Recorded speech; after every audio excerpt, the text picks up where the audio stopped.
Umpisa na ako ng pagluluto guys. Inuna ko yung sibuyas at saka bawang guys.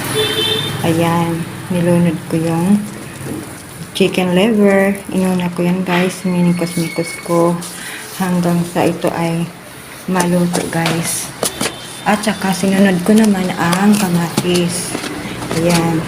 Para hindi na kailangan lagyan ng tomato paste. At saka sinunod ko naman ang pork. At ayan, minakos-mikos ko yan. Para ma-mix lahat. Ganyan ako magluto ng pork asado guys. Nilagyan ko ng kalamansi at saka maraming kamatis para hindi na ako maglagay ng tomato sauce. At baka nagtataka kayo kung bakit nilagyan ko ng chicken liver kasi maganda yan, masarap yan pag madudurog na guys, malilamnam siya. Ayan, nilagyan